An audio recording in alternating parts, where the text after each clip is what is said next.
We are clan the isms, cataclysm great. Our people out here struggling, trying to make it in the state. Everybody out here knowing it, but we the ones who late. Our family, we the ones who gotta delegate. Get that money in the power, never be fake. Stick the code, stop for 3. What did he say? Create jobs, support our own. Educate the same power at your home. Got 3 degrees, triple 10. 3 PhDs, now be on the CNN. BBTV, let's talk about negligence. Ignorance is bliss, but we can turn it to intelligence. Believe none of what you hear, half of what you see. Let's break it down here, I'm Dr. Boyce TV.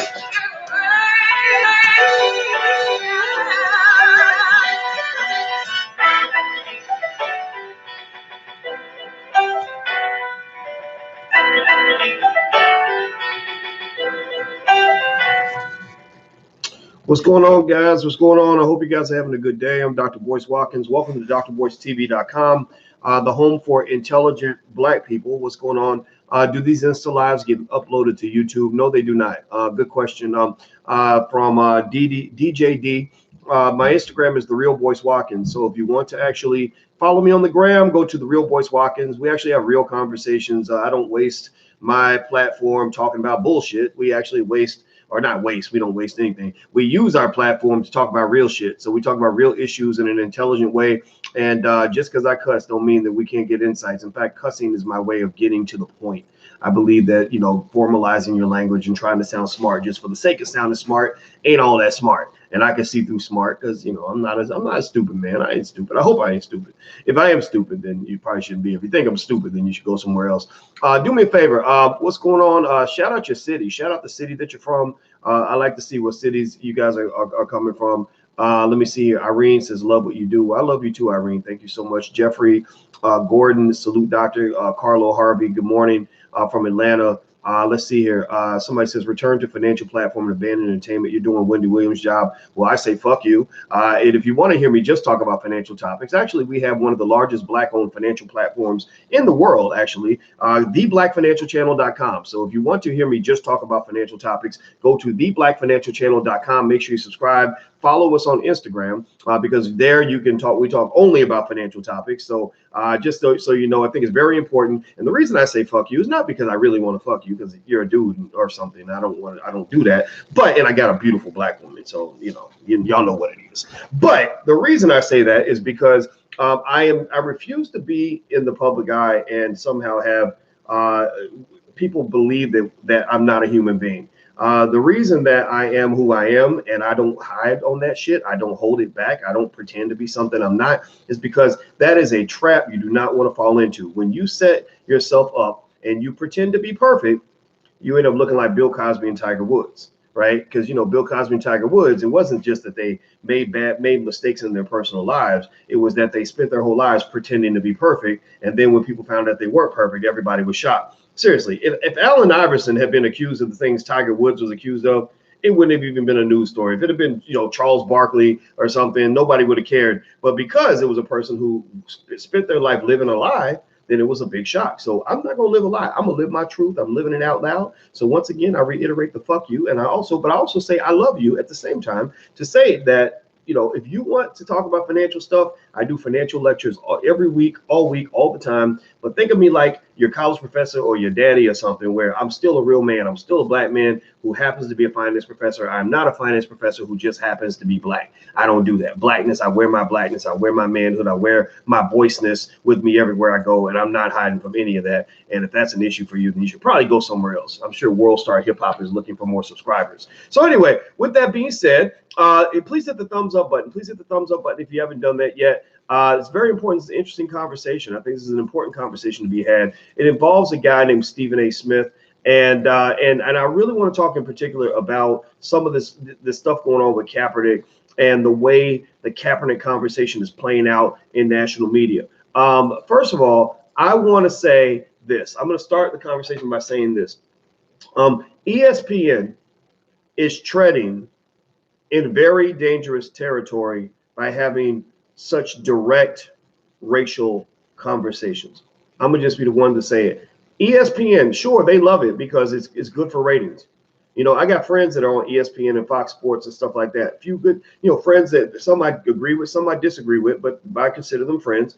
Chris Broussard. You've seen Chris Broussard come on this channel. Good brother, very good brother, stands up for what he believes in. I think he's probably got fired from a couple of jobs for being honest and sticking with his principles. But those are the types of people that are the real ones. Those are the ones you need to rock with.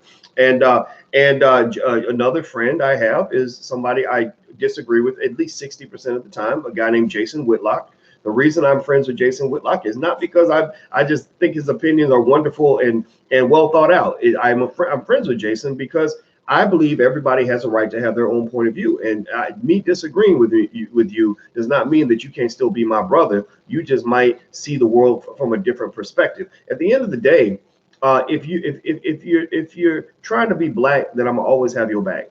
If you vibe with black, then I have your back. It doesn't matter if you are conservative black. It doesn't matter if you are liberal black. You see, I do not believe. Tell me if you agree or disagree. I do not believe that white folks in the Democratic or Republican parties have the right to tell you what it means to be black.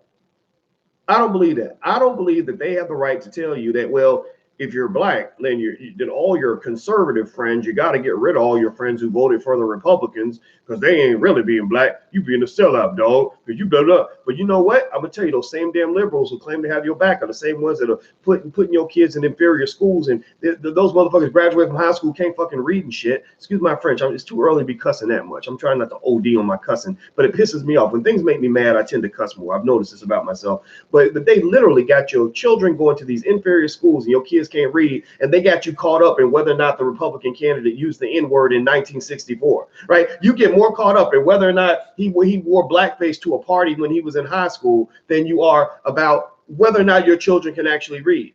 And that's a problem, y'all. I don't know if y'all think that's an issue. If you, yes or no, give me a yes or no. Are black children being properly educated in these damn public schools that are being run in cities, many of these cities having Democratic leadership? Are your children being properly educated in these schools? Yes or no? Give me a yes or no. Yes or no? I'm gonna wait for the answer. What's up, Marlon? Marlon's in Jamaica. Give me a yes or no. No, they are not. They're not being properly educated. And I'm not gonna sit here and say that it doesn't matter if the Republican candidate used the N-word in 1964. Personally, I got a relative like this. I have a relative who happens to be a conservative, and she says at her job they were at a meeting and somebody used the N-word, and after it was over with, one of her liberal white friends came up and said, Teresa, I'm really sorry that they called you a nigger, right? And she said, and you know what she said? She said, wait, I thought she was talking to you. I thought that she said when she used the N-word, I was looking for the nigga in the room because I sure as hell knew it wasn't me. I thought that she was talking to you. I was going to apologize to you. Now, of course, the lady was white and it was a joke. But the point of the matter is to say that you ain't got to internalize that shit. You ain't got to worry about what somebody thinks about you. You need to worry about what you think about yourself. You need to worry about what's happening with your children. You need to worry about what's going on in your community. You need to worry about whether those little young black kids got jobs. I mean, I'm in Chicago. Democrats are always in office. And the black male unemployment rate on the south side of Chicago is, for black men between the ages of 20 and 24, is like 50%. Half of the young brothers on the south side ain't got jobs and ain't in school. I care more about that than I care about whether or not the Republican candidate is gonna pass a bill that might not let us use the same bathroom based on gender. I don't give a shit about that. That does not matter to me. And you're not going to enslave me by entrapping my blackness in a political party. You're just not going to do it. So I'm going to say this right now, and this is just me being clear. Look, I told you guys on this platform, our goal is to be intelligent and open-minded. That means that I don't care if you're Democrat or Republican. Or I don't care if you're gay or straight. I don't care about none of that. All I care about is whatever position you have, do you have that position in such a way that your goal is to pursue that which you perceive to be the best interest of the African American or black community? Do you put blackness above everything else? If you put blackness above everything else, then you good with me. Now do me a favor. Let's do our Black Power exercise real quick, if you could. It's very important that you guys hit the thumbs up button and the notification bell so you'll be notified when we go live. So please do that on the count of 3 and then type Black Power in the chat so we can make sure we're on the same page. Black Power. Okay, so on the count of 3, 1, 2, 3. Thumbs up, notification bell, type Black Power in the chat. If you're on Instagram, I don't think there's anything you can do except just you can put a thumbs up in the chat. But everybody, Black Power in the chat, thumbs up, notification bell. Also, make sure you subscribe if you haven't done that. And if you haven't subscribed to the Black Financial Channel, just know later on today, theblackfinancialchannel.com. It's on Instagram as well. Follow it on Instagram. Also follow it on YouTube. We're building the largest Black daily financial news channel that I know of. And we're actually bigger than Black Enterprise already. We actually have a bigger platform than Black Enterprise. So we're really on our way to building something special. So feel free to subscribe to theblackfinancialchannel.com for daily financial news and commentary from a Black perspective.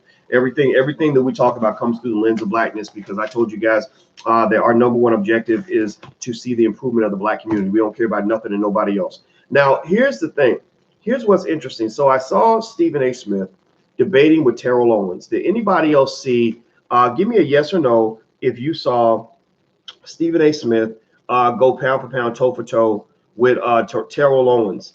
Let me know if you saw that. Give me a yes or no in the chat if you saw, even a clip of it or heard something about it or something like that. Terrell Owens is he's a guy that used to be in the NFL. He was an excellent player. He seems like a good brother. I don't know him personally. And they were debating race on ESPN. And once again, I don't like ESPN having these deep conversations on race. I know for them, it's like, oh, this is great. This is a ratings bonanza. People are going to love it. Everybody's going to watch it. But I don't like it at all, because I don't like it when white-owned corporations like ESPN, which is owned by Disney, which I actually am I'm a shareholder in Disney. I have nothing against Disney. In fact, I admire the way they run their company. I actually went through the masterclass of Bob Iger, who is the CEO of Disney, because I like to see how people like that think, because I have respect there. But I don't like white-owned companies controlling important conversations on race. Why is that important? Well, because when they're controlling the conversation, when they say, hey, we want you to debate your Blackness on our white-owned platform, what it does is it creates these weird, unnecessary divisions, this very strange divide and conquer. Why? Well, because they're deciding who gets to participate in the debate in the first place. Seriously, like I'll ask you a yes or no question. Yes or no, yes or no, yes or no. Let me see. Dr. Claude Anderson, who wrote Powernomics, who is an expert on race, who knows far more about race and racism than a Stephen A. Smith or even a Terrell Owens or anybody, or even a Michael Eric Dyson who came on there, right? Do you think ESPN would ever have Dr. Claude Anderson go on their network to talk about race in America? A man who knows more about race and racism and racial history than anybody that they've ever had on their platform? No, they wouldn't. I not that I know of, they never have. But they'll bring in like a Lil Wayne and be like, so Lil Wayne, what do you think about race in America? Well, I think that we need to all sip our purple. We need to forget about this shit, because I need my bitches and my hoes, because I got to go get high after the show, right? That's what they do. They'll pick some of the most ignorant, backward Negroes on earth or misinformed Black people to debate the most important issues of the day. Farrakhan, that's another example. Farrakhan, if you've ever seen Farrakhan, give me a yes or no if you've ever heard a Farrakhan speech, if you've ever seen a Farrakhan television appearance, read a Farrakhan book, article, seen him on YouTube. Anybody? Yes or no? Yes or no? Has anybody ever heard Minister Louis Farrakhan speak? Yes or no? Okay. A lot of you have heard him, maybe through the Million Man March, something like that. Here's what's fascinating, right? So they'll bring in a Lil Wayne, high and drunk, got babies, mamas, spreading STDs, out here trying to kill himself every day, teaching young Black men how to murder themselves, right? They'll bring him on and ask him important questions about important issues. Or some guy who was a football player. No disrespect to football players, but you're not a sociology expert. You're not an expert on racial history in America, but you're an expert on football. If they want to know the X's and O's and why the Cowboys beat the Eagles last night, then you're that guy. You're the guy, because you can break down the defensive structure and the schemes and talk about why the linebackers were able to break through the offensive line and get to the quarterback so easily. And you could talk about that, but you're not the guy who needs to be talking about a sensitive and important issue like America's racial history and racial politics of the day. That's out of your job description.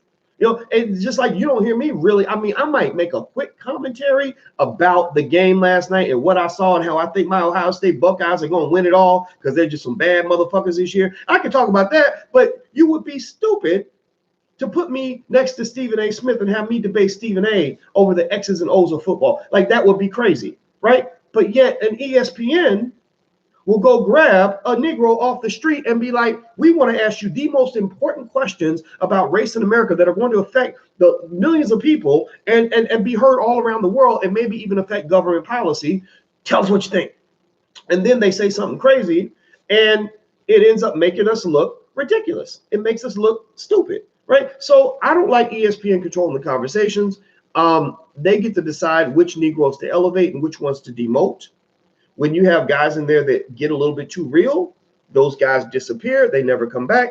But when you get somebody like a Stephen A. who plays ball with the way their network thinks, which is it's a white supremacist organization. A lot of them are, but it doesn't mean that they're necessarily worse than other companies, but they are. I mean, white supremacists, white people, and white culture kind of drives everything, drives the entire system. You know, they are a personification of systematic racism, right? No diss on them, but they are, right? Many of the hosts are black. I know why a lot of their hosts are black on the daytime sports shows, because they figured out, one of the actual commentators told me this. He said that the executives at ESPN figured out that black male unemployment was incredibly high and they could benefit from that. He said they realized that a lot of brothers, because they didn't have jobs, were sitting at home during the day watching sports. So that's why they started putting more black analysts on the air, because they knew that they could exploit the fact that so many black men are unemployed that they're sitting at home just watching TV, like Housewives, like Motel House says, yes, like Housewives. So they like this. Now let's get to Stephen A. Let's get to Stephen A. I did a survey on Stephen A. and I want to ask you guys a question, straight up. Yes or no? Yes or no? I've heard people, you know, I got my homeboy Willie D. Willie D is actually from the Ghetto Boys. Y'all know Willie D. He's a great guy. A respected colleague, a good friend. He's actually going to be in my wedding on July 11th. So if you guys want to come to Chicago for the wedding, all of y'all are invited. It's the Black Royal Wedding. It's because Black woman is a queen. That's what I'm. So my queen is royal, which makes me a king. And we're having the Black Royal Wedding on July 11th, Southside Chicago. It's a giant church, and all of you are invited. But Willie D is he doesn't like Stephen A. And I understand why he doesn't like Stephen A. You know, he has a big issue with him. Stephen A. said a lot of things that are controversial and problematic, and I don't have an issue with that. But here's the thing: I want us to kind of have an open discussion about, you know, what defines blackness. What's the range of blackness? And then I'm going to hear your perspective. And then what I'm going to do is I'm going to give you my perspective. So let's do a yes or no question here. I've heard people say Stephen A. is pretty much a coon, you know, just cooning out, just getting ridiculous online, saying stuff that don't make no sense. Do you, yes or no, do you think Stephen A. is a coon, or give me a no if you think he's just a black person that has an alternative opinion? Yes or no? Yes for cooning out, no for just he's a black man that just has an opinion, it's his perspective. Okay, I'm seeing a lot of no's. Now I see some yeses. Okay. Big Walk says yes. Preston Livingston, no. Terrence, yes. Charles A, yes. Nathan, yes. Unbreakable one, yes. Okay, I'm seeing a lot of yeses in a row. It's like, and then I see a no from Nee Wilson. Khalil says yes. Precious says no. Okay, I see Bootleg. That's hilarious. Let's see, Moya. Moya, no. Chris Walters, no. Edward Clark, no. So it's funny. I'm seeing a string of yeses and a string of no's, a string of yeses, a string of no's. It's very fascinating. I did a survey, right? You know, because you know I'm a scientist, you know, and I'm, you know, a statistician. You know, I'm fascinated by statistics. It gives me an ability to kind of see what people are thinking, and basically I just asked this question. I said, do you think Stephen A. is a coon, or do you think he's just a black man that has an alternative opinion? And based on the results, thousands of you responded to the survey. I put it right on the Dr. Boyce TV blog, and it basically 69% of you said yes, that he, you know, he's cooning out. But there was a third of you, almost a third, 31%, who said he's just a man who has an opinion. You know, he's like the uncle at the barbecue who just says stuff that pisses you off, but you love him. You want him to come back to the barbecue because he's family. and you know that he has. Now somebody says the live is breaking up on Instagram. If it's breaking up on Instagram, I'm going to shut the Instagram down. Go to drboycetv.com if you want to watch it on YouTube, drboycetv.com, and you can actually hear it, you know, a little bit clearer. So sorry about this. I can't control how the internet works. You know how they do. You know the Illuminati be trying to shut us down. So I'm gonna go ahead and shut this down. Okay. All right. So so I think Stephen A is a guy who has said a lot of things that has upset me through the years. I've met him in person a few times. When he had that show, Quite Frankly, with Stephen A. Smith. Anybody remember that show? Give me a yes or no if you remember. Quite Frankly, with Stephen A. Smith. That was his show. And I remember Stephen A. inviting me on that show several times. And I remember also noticing that he went out of his way to have a lot of black co-hosts, commentators, and guests on that show. He went out of his way to represent the brothers. Now, does that take away his status in your mind or change that? I'm not telling you to change that. I'm just stating facts in terms of what led me to kind of really try to think through in terms of what this dude really represents. I'm convinced, whether Stephen A is a sellout or not, I'm convinced that he believes that his view and his perspectives on blackness are beneficial to black people. I'm convinced of that. And same thing, and believe it or not, even a guy like a Jason Whitlock who says things that just make you think he's like buck dancing in a bucket full of chicken and biscuits, like Jason Whitlock would say stuff where I'll be like, man, come on, bro. What? Are you kidding me? When I talk to him on the phone, he'll say, we got to do stuff to help the brothers, or they need education, or we got to help them create businesses instead of begging for jobs. Like, a lot of things that I say, I'll be like, well, yeah, I do agree with you on that. But the other thing you said, like, why are you messing with LeBron, man? What did LeBron do to hurt you? That was literally the nature of our last discussion. And because he hates LeBron. And I'm like, why do you hate LeBron? What did LeBron do to you? At worst, I would definitely say sometimes you see haterology pop up, right? So Terrell Owens brought this up when he debated Stephen A. Smith. He said, you just seem to hate Kaepernick, like you really seem to have an issue with Kaepernick, and I don't disagree. Stephen A. really was vehement about his position on Kaepernick. Like, he's convinced that Kaepernick could have handled things better. He's convinced that he blew an opportunity. He seems to be convinced that things are not the way they appear to be in the public. And I listen to that because I'm curious. Like, I listen to the debate and say, okay, what is your proof? What is your evidence? And so he would lay out, things like he would say, look, I was in correspondence with the NFL and I was in correspondence with Kaepernick's team consistently all the way up until the workout. After the workout's over, the NFL was answering all of my questions about what went down and why it went wrong. Kaepernick's team was silent. He said, so basically, when I hit them up and say, look, the NFL says that, the waiver was, was fine, that this was the only paragraph that was added and blah, blah, blah, blah, and that you waited to the last minute. He said the Kaepernick's team didn't even respond. Like, they just didn't answer. Now, I don't know, maybe they're just not responding because they're just pissed off and they don't want to talk to Stephen A. They don't want to talk to ESPN anymore. I don't know. But it is kind of weird when people are quiet, when you call them on some bullshit and they don't respond. It makes me say, why didn't they respond? Why don't they just tell the truth? Why don't they just tell you what really happened? It didn't make any sense to me. And here's what was really interesting. So in the last conversation where Terrell Owens and Stephen A. had a discussion about Kaepernick, Terrell even questioned Stephen A.'s blackness in general. He basically said Max Kellerman, who's a white guy on the show, is blacker than him. And you can tell Stephen A. was hurt by that. Now, the fact that he was hurt by that, the fact that he responded so passionately to that, actually supports Stephen A.'s case to say, I'm not a sellout. I'm a black man who just has a different point of view in terms of what I think is going to help the black community, right?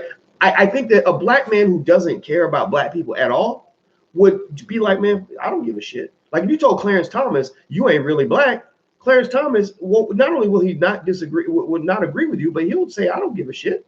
Why would I want to be like y'all anyway? Why do I want to, I don't want to be black. I got my white wife. I'm on the Supreme Court. I got all my white friends. I don't need black people anymore, right? Whereas Stephen A. seems to need black people. Like, there's something there where he's responding in a way where he's saying, like, no, I'm still one of y'all. Like, and then he'll start talking to me like, look, brother, he'll start using terminology that kind of, in where he's trying to like reconnect with his roots.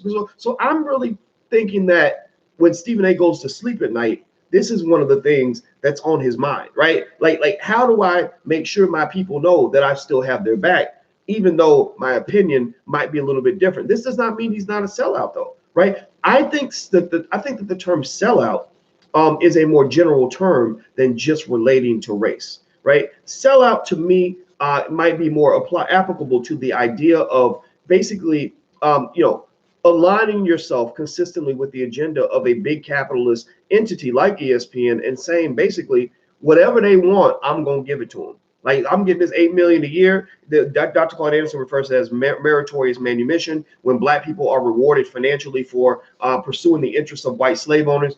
So basically, at best, I would imagine you could accuse Stephen A of being a sellout in the sense of saying, you're basically in ESPN's pocket.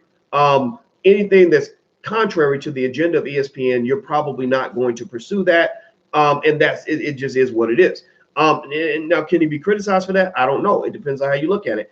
I personally have never had a job making $8 million a year, so I can't sit here and say what I would say or do under those situations, under those conditions.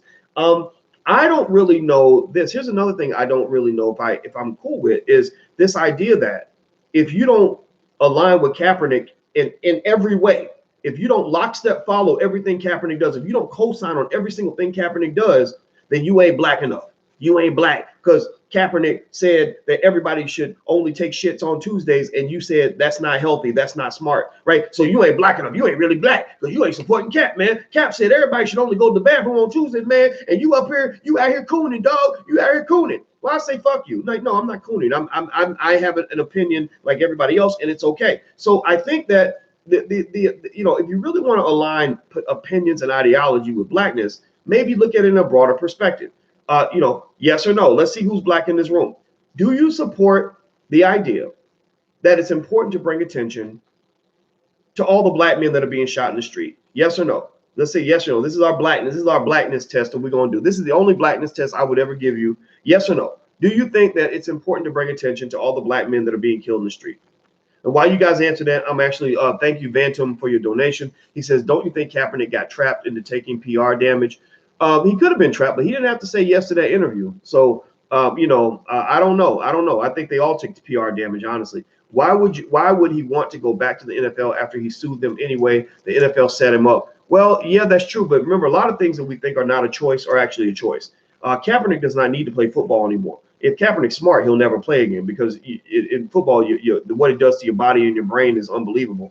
And he's making good money. He's getting paid. He's caved out financially already. Nike is about to. Did y'all know? Okay, I see a lot of yeses in here. I see a few no's. Okay, I see a couple no's. I see one or two no's. But I think Gucci Ross said no. It doesn't matter that Black men are being shot in the street. Well, then you probably should leave this podcast. But here's the thing. I think that going back to that point, Kaepernick. Did you guys know that Kaepernick is going to have a shoe pretty soon? How many of you knew that Nike's about to release a Kaepernick shoe? When a company like Nike releases a shoe in your name, that means you about finna get paid. You about finna get paid up in that mug. Like you're going to be paid beyond paid. Like no NFL player makes that kind of money that you make when Nike releases your shoe. And if it even sells remotely well, like that puts you on that billionaire track. Okay, seriously.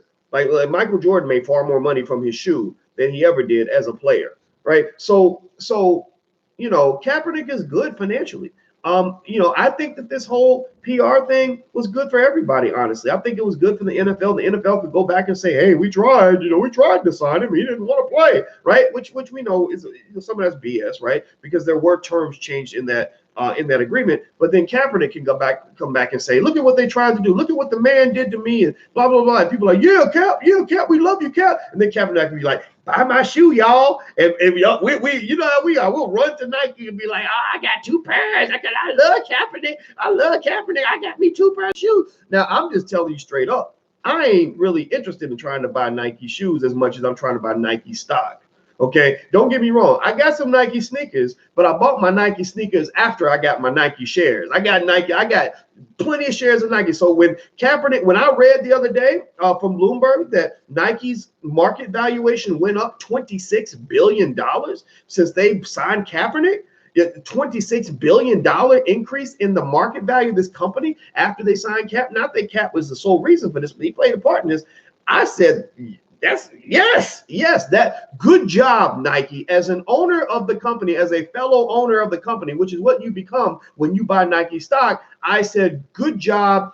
Give him a bigger contract because we all about to get paid up in this mug because apparently activism sells. I have no idea. Symbolism sells. Because when I'm looking at Kaepernick, am I really looking at a guy that I really think is going to really change life, day-to-day life for black people all throughout the United States? I'm not saying he can't do it. I'm just saying I have not seen it. I ain't seen, tell me yes or no. Have you seen a substantial reduction in the numbers of black men being shot by the police since Kaepernick started taking a knee? Have there been any studies to say, well, the police now have had a change of heart and they're now changing their policies and they're now deciding they're going to start tasing black men instead of just blowing their brains out, right? Have you seen any substantive change there? Right? You haven't, right? Now, it doesn't mean that this is all on Kaepernick. Kaepernick, maybe it's a big job. It's not a job that he has to do by himself. But really, I mean, it wasn't as if, and my man Black Dot said this on his podcast. I really like the fact that he said this. He said, if you were really trying to stop black men from being shot by the cops, then every city you went to play a football game, you might organize a protest at the local police station to organize people to fight the police brutality in that city. So we're playing in Dallas this week. We're gonna meet at the Dallas police station. We're gonna play the Giants next week. We're gonna go to the NYPD. We're gonna play the 49ers next week. Well, he played for the 49ers. Or we're gonna play the Seahawks next week. So we're gonna go to the Seattle Police Department. Right? That to me actually would be more direct. Right? Like taking a knee on your job, that's an interesting kind of thing, right? Like, I mean, it matters because he's in a visible platform, but I kind of laughed at it. I said, imagine like a UPS worker who says, I'm going to take a knee on my job. I'm going to take a knee. I'm going to take a 30 minutes of an act of silence, a moment of silence on my job where for 30 minutes, I'm not going to work every day because out of respect for all the brothers that have been shot by the police. And I want y'all to respect that. And if you don't respect that, that makes you a racist. And I'm going to launch a lawsuit against you because you fired me for not doing my job. Right. So that's kind of the interesting dilemma there. Right. This was more of a labor dispute. And there were lots of interesting things I heard. Like, for example, people say, well, Kaepernick didn't really start taking a knee until they put him on the bench. Before he was on the bench, from what I understand, he wasn't really taking knees like that. And then he opts out of his contract. He didn't actually get fired. He opted out. He said, I don't want this deal. I want a better deal. So it became one of those interesting scenarios where some have argued that race was injected as a negotiating tactic, right? To say like, oh, well, y'all won't give me another $100 million contract. Well, guess what? I'm going to say that the reason that you're not giving me another $120 million contract is because I took a knee. Right. And I can get black people to back me because black people are easily convinced to jump behind any racial issue, but they're easily triggered by race. So I'm going to help you. I'm going to settle my personal beef with you by making it into a very public situation. Right. Byron Allen, unfortunately, some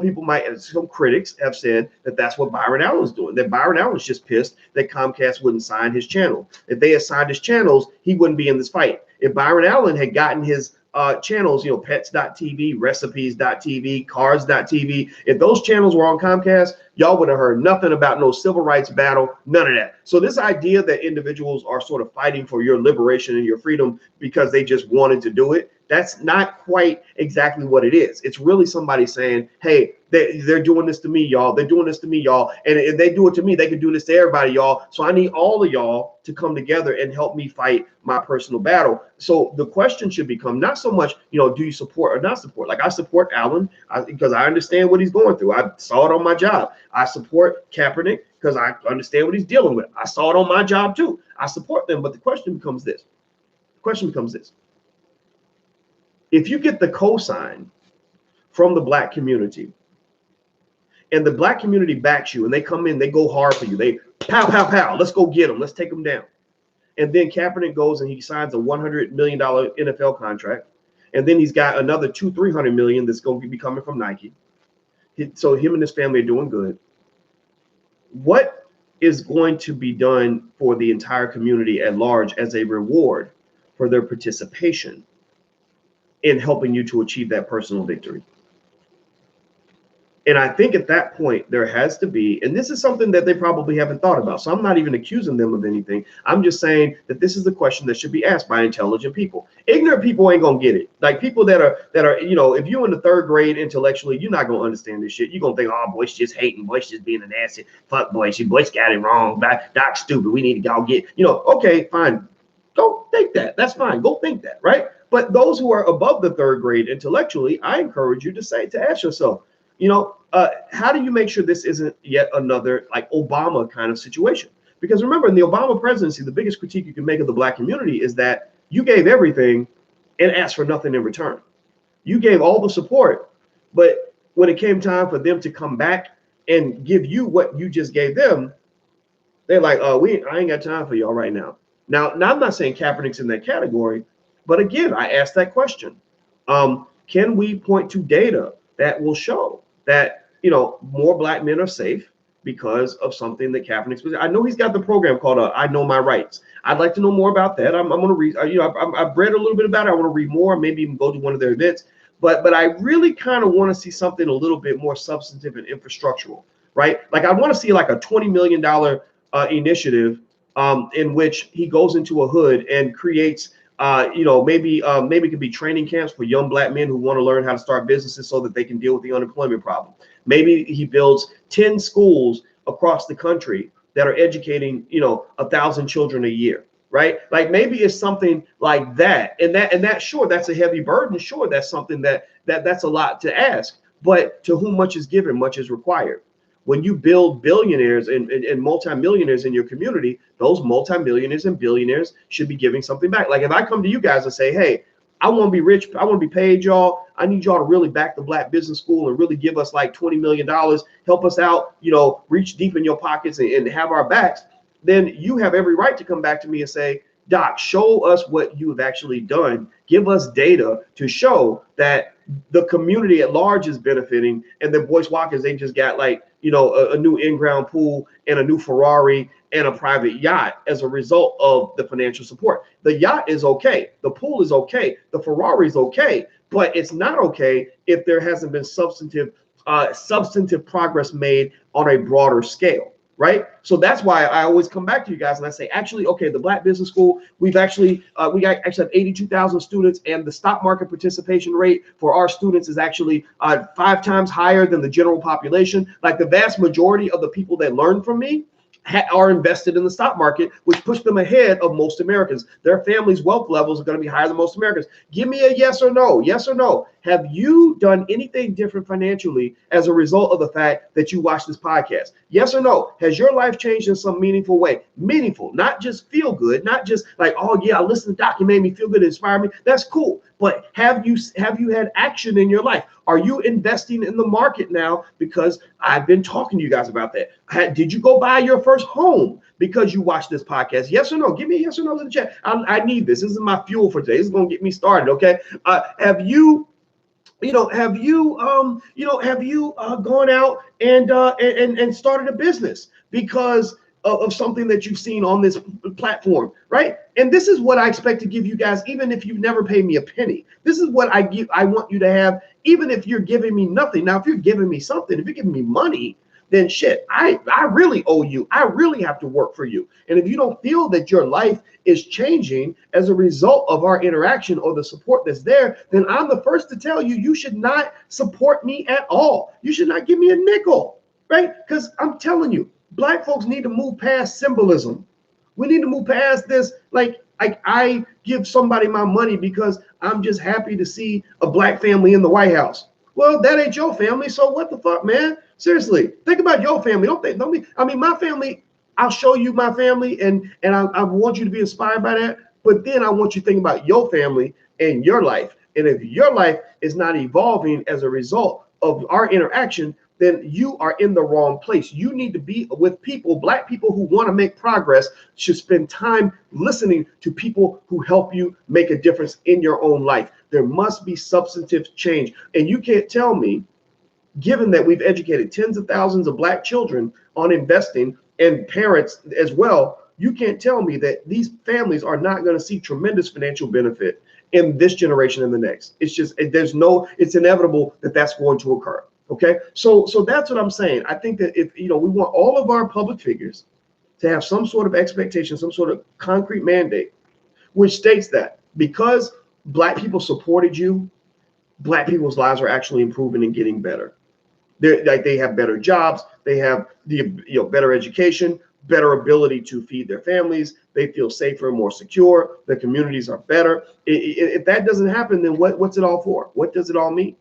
Right? So do me a favor, please hit the thumbs up button, hit the subscribe button, hit the notification bell. Also, I want to remind you guys, some of you are asking about our kids program. So if you are interested in sending your child to business school, actually for Black Friday, we're actually going to have a huge discount on our Black Millionaires of Tomorrow program. So keep an eye out for that. You may want to go get a free membership in the Black Business School, theblackbusinessschool.com. Just sign up for free, or you can sign up for a class if you want to, but at least sign up for free because you'll learn a lot just by signing up for free, theblackbusinessschool.com.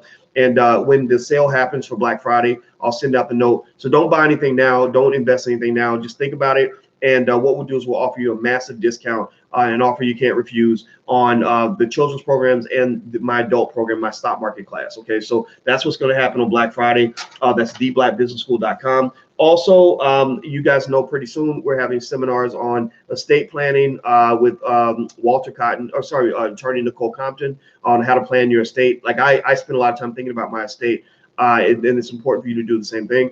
Also, if you're interested in making money as a government contractor, Walter Cotton III is doing a seminar on that topic at the end, or I think it's sometime mid-December. The date's on drboyceseminars.com. If you go to drboyceseminars.com, that's where you can find out about that. So let's finish up with Stephen A. and Terrell Owens. I actually made some quick notes on this. I will say this in summary. Here's what I believe. Number one, ESPN is profiting from racial conversations.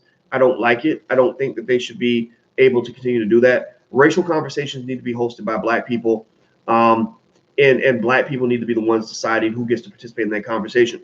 Because again, Stephen A. is a guy. If you look at the history, I followed Stephen A. for 15 years. Stephen A. should not always be the guy that's having the important conversations about race in America on that platform, or in that big of an audience. I think it's bad for him, and it's bad for ESPN. It's bad for the black community. Stephen A. needs to talk about sports. When you're trying to take him into these spaces where you've got these people coming in saying, well, you ain't black enough, it just doesn't work for anybody. And I don't think ESPN should have the right to control those conversations. Black people should, because that way we can hear from black people who really know what the hell they're talking about. We can hear from the Farrakhans. We can hear from everybody from Farrakhan to a Dr. Claude Anderson to Anthony Browder to even in the hip hop community. Even you guys got guys like Killer Mike who have a perspective, right?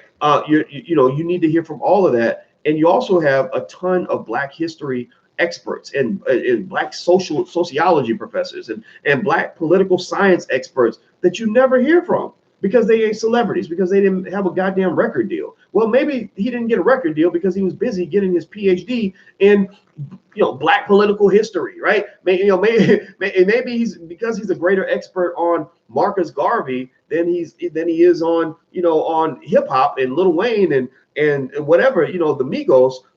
He's being punished for that. Black men are one of the few groups of people in America that get punished for being too intelligent, they get punished for being too educated.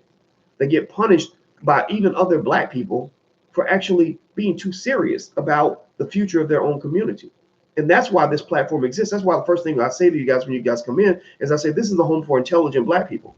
Because because Coons got plenty of homes. Sellouts have plenty of places they can go. Backward Negroes have 1,000 platforms they can go to, right? You got 1,000 hip hop artists that will continuously reiterate and encourage you to be as ignorant as possible. Cardi B will make a whole album about how your daughter needs to learn how to shake her ass real fast in order to get money from a man and get an extra Gucci purse, right? You got plenty of male rappers that'll teach you all day how to kill yourself with drugs and alcohol or a sexual irresponsibility or whatever, right? Or how to give all your money away to white people. You got plenty of training programs for that.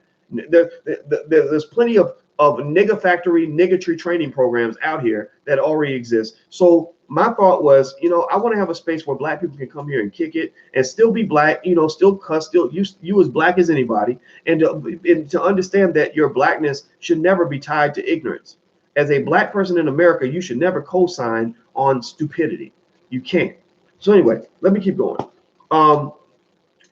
The other thing too is when I think about the history, two things that came to mind with Stephen A. and Terrell Owens is one, I remember when Stephen A. had that battle with the white feminists on the platform. Anybody remember that? Give me a yes or no if you remember when Stephen A. had that situation where the white feminists got pissed off at him because he said something that they defined to be sexist, which actually wasn't sexist. He was actually making sense. He's basically saying, I tell my sisters, like, look, I'm going to go in there and I'm going to handle it if a man puts his hands on you, but don't be acting crazy to create situations, like don't be attacking him and this, that, and the other. And I got it. I was like, yeah, because y'all seen it. I mean, I'm sure y'all seen it online where you have some woman that's literally like doing everything possible to dare the man to hit her, like literally like punching him in the face and smacking him and calling him all kinds of names and following him around and come on, hit me, nigga, hit me, blah, blah, blah, whatever, right? And then the man finally, like after being like literally coerced and abused for the last 30 minutes, he turns around and backs up and puts a haymaker on her ass and reminds her that he's a man and he has testosterone, a lot more testosterone than her. Then suddenly she's like a victim now. Suddenly he's an abuser and nobody talks about the context of the situation. So Stephen A. brought that up. Stephen A. said, I just tell my sisters, don't create situations where I'm going to have to go in here and handle this as a man and possibly kill him or get killed or go to jail because I'm defending you when you have engaged in reprehensible, indefensible behavior, right? When you've acted like an ass and created a situation, and now I'm supposed to clean up this situation, you're putting our lives in jeopardy because you don't know how to control yourself. You think you can run up on anybody and act a damn fool and hit anybody without any sort of responsibility for your behavior. That's what he was saying. He was saying what I refer to as common sense, right? Well, the white feminists didn't like that because white feminists do not like, one thing they do not like. I'm gonna tell you one thing, if you ever want to make a white feminist sneeze, if you don't want to make them sneeze, just know that they are completely allergic to accountability.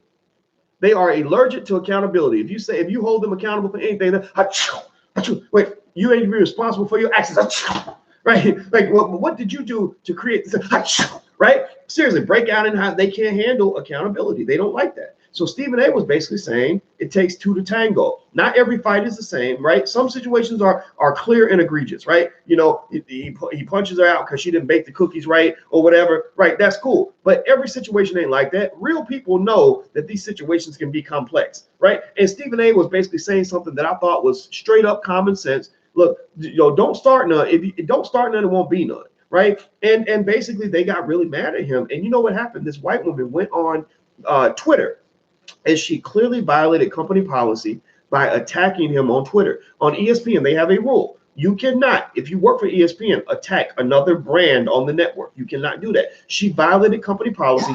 Her white woman privilege kept her from getting fired. And you know what they did instead?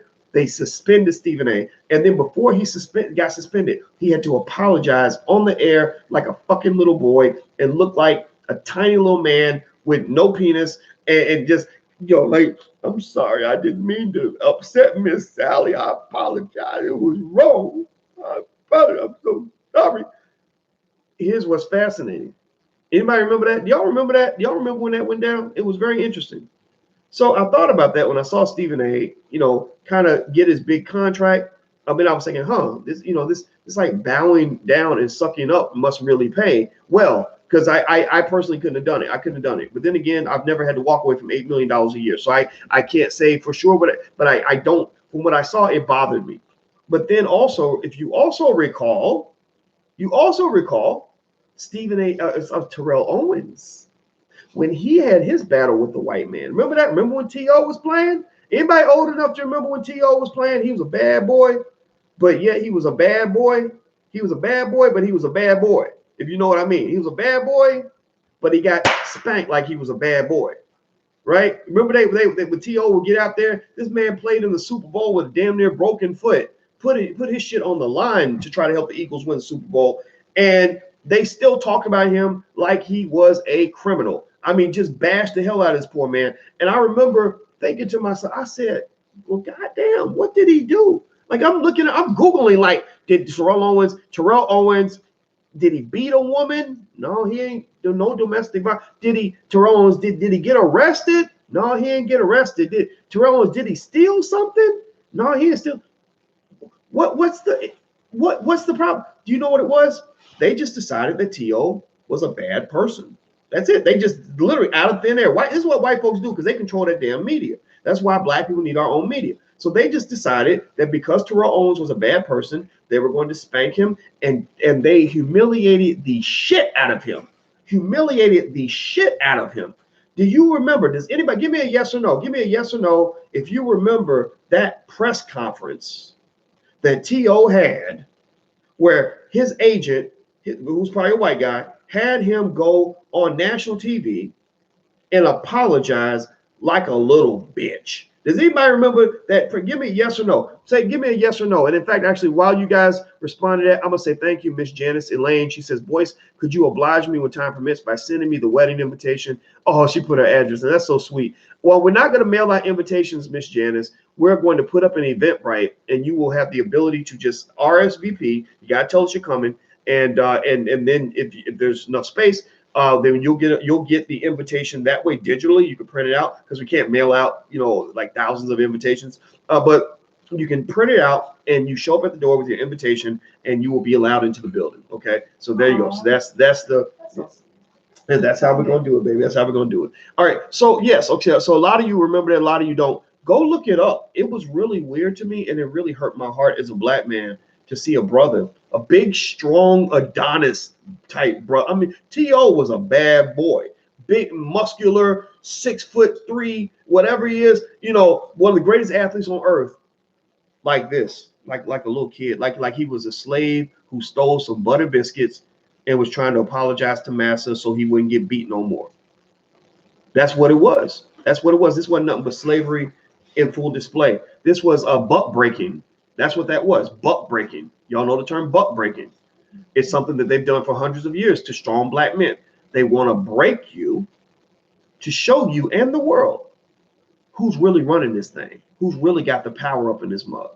Ain't no black power in their mind, only white power. That's the only power that they know.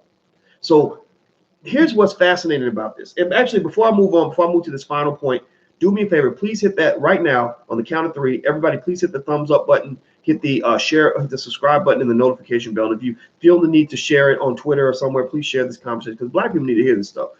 So let's do this on the count of 3. Type black power in the chat. And let me know you did it. 1, 2, 3. Thumbs up, thumbs up, thumbs up. Notification bell, subscribe, type black power in the chat.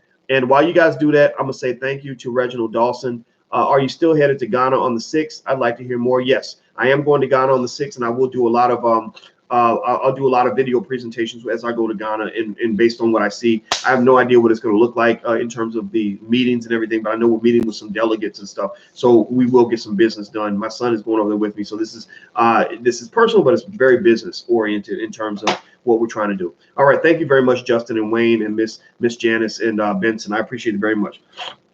But here's my point about the T.O. Stephen A. debate. Now think about this. This is fascinating. This is where ESPN comes back in as the slave master. Remember back, if you read books like Black Labor, White Wealth, and Powernomics, where Dr. Claude Anderson gives you the receipts and the history on how they've controlled black men for hundreds and hundreds of years, one of the things the master used to do is he would hold these fights, these slave fights. He would get, the big, strong slave from one plantation, big, strong slave from another plantation, and let them go at it and kill each other under the confines of Massa's control on Massa's playing field. Massa, decides the rules, when the fight's going to happen, and he just lets the fight happen while he's sitting back collecting money because people are paying money in order to see this fight. ESPN is in the tradition of the Massa. They're getting paid to put together two big bucks and letting them destroy each other, all for entertainment. All for entertainment. Two big black men, both of which are big bucks, but the bucks have both been broken. These are two broken bucks, right? So these are two. This is not, Louis Farrakhan debates Dr. Claude Anderson. These are not two unbroken black men. These are two broken bucks who know the rules of buck breaking. The rule of buck breaking is that you can still kind of be a buck, like, because the plantation needs its studs for reproduction and everything else and lifting heavy bales of hay, but they don't want you to think that you're such a buck that you can defy the master, right? That you need to be able to work within the confines of the box that master has built for you, right? So these two black men, both of whom have very public displays of buck breaking, both of whom had press conferences where both of them were very submissive and apologetic to white America for offending them, have basically understood the unwritten rule. The unwritten rule is you can go ham on another black man. You ain't got to show respect for that Negro. You could cut his balls off, bite his ears off, punch him in the face, break his neck for entertainment, but you bet not never buck up on the white man. Like, I guarantee you, neither one of these guys, both of these guys would go off on each other. Both of these guys would probably go off on the black community, but they would never go off on white people, and they would never go off on ESPN. Do you understand what I'm saying? Give me a yes or no if you follow the logic here, if you're following what I'm saying. Because you can't look at the present without understanding the past. And you can't, and it's not a coincidence that these two men who were in there talking crazy to each other in front of everybody, dividing the black community, got y'all picking sides and shit. I ain't picking no fucking side. I ain't got to pick a side. I can support some of what Stephen A says, and I can support T.O.'s position. Those are my brothers, man. They got y'all picking sides, divide and conquer, and while they got these two broken bucks trying to murder each other in public.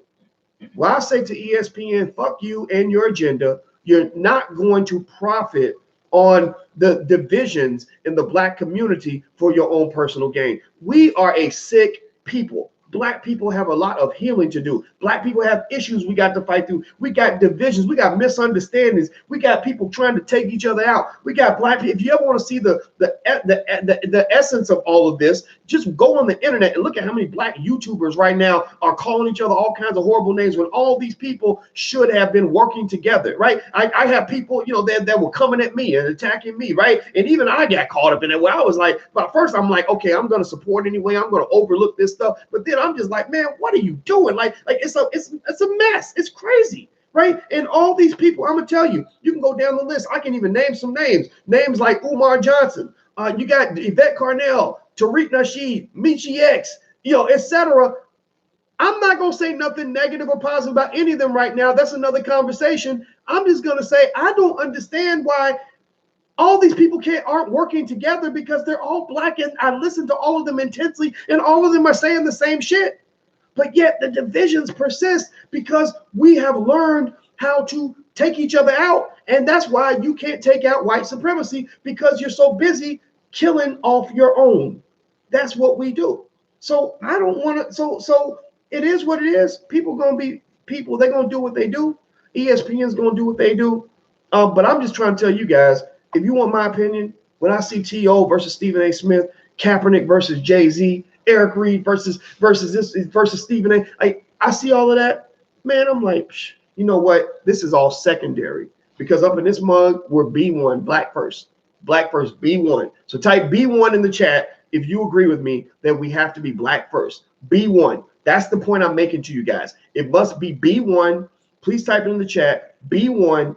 Which means, what does B1 mean to me? Here's what B1 means to me. It can mean something different to you. I'm gonna propose a way to define B1. B1 means, okay, Jay, you over here doing your thing. You got your your New York hat, or whatever it is. What is it? A Yankees cap, right? So Jay, I just saw this over here. So Jay, you got your Yankees cap on, and you out here making your money as a rapper. Good for you, right? Stephen A, you on ESPN, making your money on ESPN. Good for you, man. I don't agree with everything, but it's okay, right? You, Eric Reed, you over here playing for the Carolina Panthers. You're one of the greatest defensive players in the league. I don't like everything you say, but I like you. I want to see you do well. Good for you. Kaepernick, you taking the knee for black folks. Well, we're going to stand up for that because we believe in that. I may not agree with everything you do, but you okay. We're all on the same team. We're all in the same family. So I don't understand why you're allowing white supremacy to create these unnatural divisions in your community.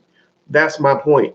So I think, it's almost like boxing, right? Have you ever seen a boxing match where two boxers will go into the ring and literally want to tear each other's head off after they spent 6 weeks talking mad shit to each other, about the fight. Like, I'm gonna kill you, I hate you, your mama's ugly, I'm gonna beat your ass, right? And then they get in the ring and they just go at each other. Somebody's bleeding, somebody getting brain damage. They just, the crowds are, right? But check this out. Here's what I think is so cool. After the fight is over, they give each other a hug and they say, good job, man. And you know what else? You talk to the winner of the fight. Most of the winners who of these boxing matches, the first thing they do is they say he was really a great opponent. And woo, when he hit me, woo, that really hurt. And that throws you for a loop because you're all caught up in the hype. You're thinking that they really hate each other. You want them to hate each other. But really, at the end of the day, they have a type of empathy and respect for one another where they say, we both fighters. He's a warrior. I'm a warrior. I respect him as a fellow warrior because that unity as fellow warriors supersedes all these other secondary divisions that have been artificially created in order for us to exist in that moment. So it's okay for Stephen A. and Terrell Owens to go on TV and debate if that's what they want to do. It's okay for Kaepernick to say, I disagree with Jay-Z, or for Stephen A. to say, I disagree with Eric Reed. I think that's okay. But I would love it if at the end of the day, we just stick to code, B1 code. B1 means after I finish debating with you, I can sit down and have a drink with you, and we can learn from the fact that we have different perspectives. Stephen A. and Eric Reed are in different generations. Stephen A. can learn from the perspective of a 27-year-old. Eric Reed can certainly learn from the OGs who've actually gone through some things. Sometimes youthful idealism can make you not understand every perspective on this particular situation because you're so idealistic that you don't understand all the trade-offs that might have to be made in order for you to be successful. But Stephen A. at the same time needs to be maybe reignited and reawakened because maybe he's gotten a little too comfortable as the millionaire that he is, right? So I just kind of think at the end of the day, it's got to be B1. That to me is what it means to stay on code. And that's why you're not going to see me pick a side. I see positives in Eric Reed. I see positives in Jay-Z. I see positives in Colin Kaepernick. I see positives in Stephen A. I see positives in Terrell Owens. And I just want to see all these brothers do well. And I ultimately like them to see them come together and solve the real problems that exist in the Black community, which are educational issues. Our kids are not getting educated. The brothers ain't got jobs. So we need businesses in our communities, and we have a wealth gap that we got to deal with.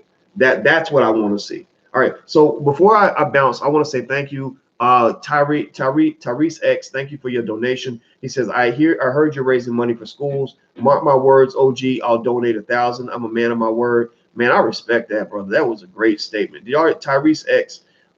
Thank you, man. That really warms my heart, brother, and gives me goosebumps, man. So thank you. Yeah. So Alicia and I are starting our foundation, and our number one priority is to raise money for independent Black schools. We're not giving our money to a bunch of overpriced universities. We're not giving our money to public schools. We're going to give our money to independent Black schools. Like in our number one school right now is Freedom Home Academy International, which on a bargain basement budget, Marcus Klein and his staff have those children doing calculus at the age of 9. I've never seen anything like it. I was so impressed when I went to that school that I said, I want to do everything I can to make sure you can put these schools all throughout the United States and all throughout the world. Okay. So one more, let's see, Brian Wright, thank you for your support. He says there's enough negative about us from the media. We shouldn't participate in helping it. Close ranks, B1. Absolutely, Brian. I agree. Thank you very much for your support. And anybody else that wants to support the growth of intelligent Black media, feel free to join our League of Intelligent Black People. You can go to intelligentblackpeople.com. That's intelligentblackpeople.com. It's not a donation because we give you free things in exchange. We give you discounts. We give you special offers and opportunities,